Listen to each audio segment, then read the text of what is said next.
Good news! Central Americano MBBS just 34 lakhs. Columbus Central University.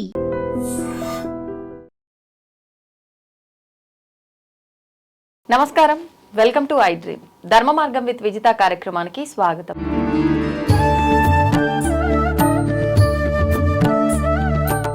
నమస్కారం అండి. అమ్మ శుభం తల్లి. సాధారణంగా భగవంతుడికి పూజ చేయటము అనేది ప్రతి ఒక్కరికి సాధారణం. అయితే అసలు ఏంటి పూజ అంటే ఏంటి? మా అందరికీ తెలిసిన పూజ అని అంటే దీపారాధన చేశామా, ఏదైనా నైవేద్యం పెట్టామా, హారతి ఇచ్చామా, అయిపోయింది. ఇది పూజ. అసలు నిజమైన పూజ అంటే ఏంటి? ఏ రకంగా చేయాలి? ఎన్ని రకాలు ఉన్నాయి? ఆయన ఏ రకమైన పూజా విధానాన్ని ఆచరిస్తే ప్రసన్నమవుతాడు? బాగుందమ్మా, చాలా ఉపయోగకరమైనటువంటిది. ఆ తల్లులకి తండ్రులు అందరికి కూడాను పూజ గురించి తెలుసుకోవాల్సిన అవసరం ఎంతైనా ఉంది.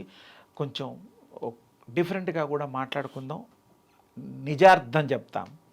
పూజ, నిత్య పూజలు అవన్నీ చాలామంది చేసుకుంటారు, ఉపాసనలు చేస్తూ ఉంటారు, భక్తి భావంతో భజనలు చేస్తూ ఉంటారు, రకరకాలుగా వ్రతాలు కూడా చేస్తూ ఉంటారు, అయ్యప్ప దీక్షలు అవి ఇవన్నీ పూజలోకే వస్తాయి.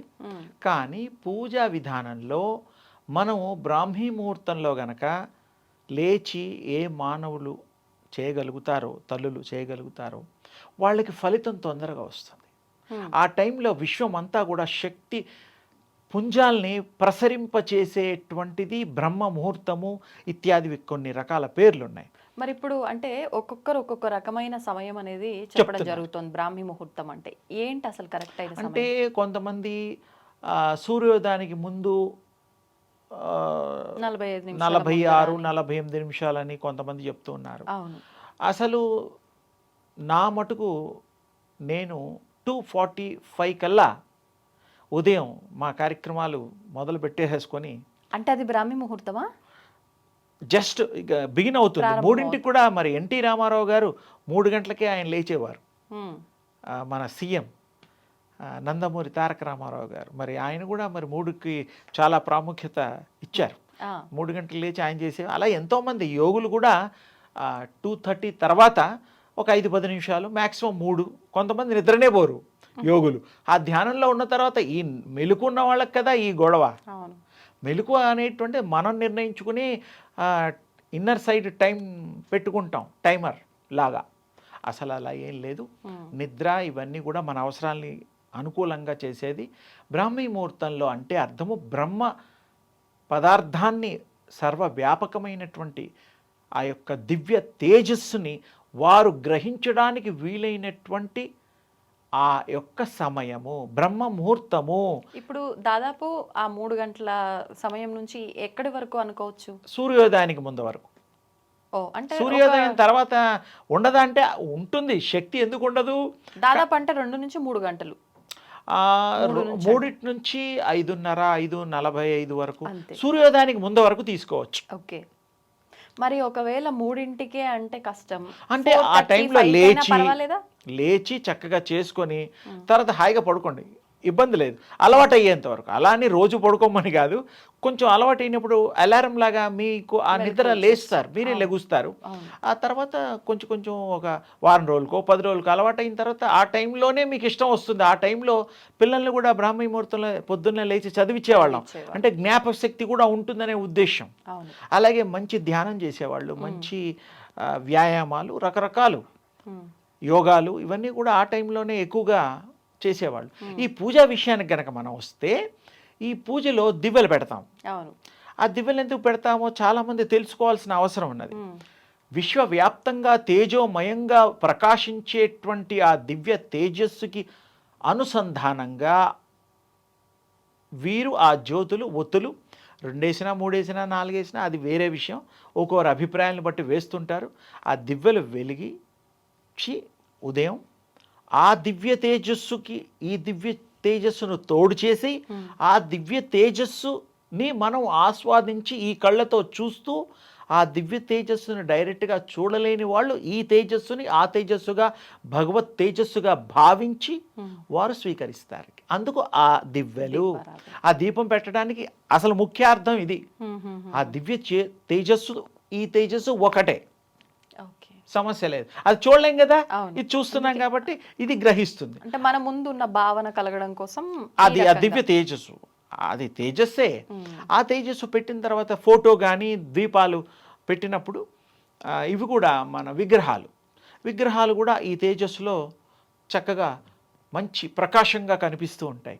అప్పుడు మీరు ముఖ కవళికలు స్వామివారి తల్లివి చూడొచ్చు, ఏకాగ్రత కుదురుతుంది. అప్పుడు ఆరా కూడా స్వామివారి ఆరాను కూడా మీ ఏకాగ్రత వల్ల పెంచొచ్చు. మీకు కూడా పుట్టుకతో ఆరాతో పుడతాం, ఆరాతో పెరుగుతాం. కొంతమందికి 6 ఇంచులు 4 ఇంచులు ఇలా ఏదో చెప్తూ ఉంటారు. ఎప్పుడు ఆరా పెరుగుతుందంటే మీరు ఎప్పుడైతే ఆ యూనివర్స్ ఆరాలో తేజస్సులో మీరు మెర్జ్ అయిపోతారో, కలిసిపోతారో, అప్పుడు మీ ఆరా ఆటోమేటిక్గా 6 ఇంచులు 1 ఫీటు 2 ఫీటు కొంతమందికి అయితే అసలు లెక్క పెట్టలేనంతగా తేజస్సులో కలిస్తే అంత స్థాయి ఉన్న పూర్వపు ఋషులు, దేవుళ్ళతో సమానమైనటువంటి ఆరాధకులు, భగవత్ స్వరూపులు, మహిమాన్వితులు, అప్పటికి వాళ్ళలో ఇలా ఆ తేజస్సు పెరిగేది.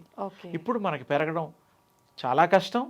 అదే దారిలో అదే పద్ధతుల్లో చేస్తే ఏదో ఒక 2-3 ఇంచులు పెరగొచ్చేమో, 6 ఇంచులు పెరగొచ్చేమో, అంతకంటే ఎక్కువ కూడా పెరగొచ్చు. అంటే మీ యొక్క సాధనను బట్టి ఉంటుంది.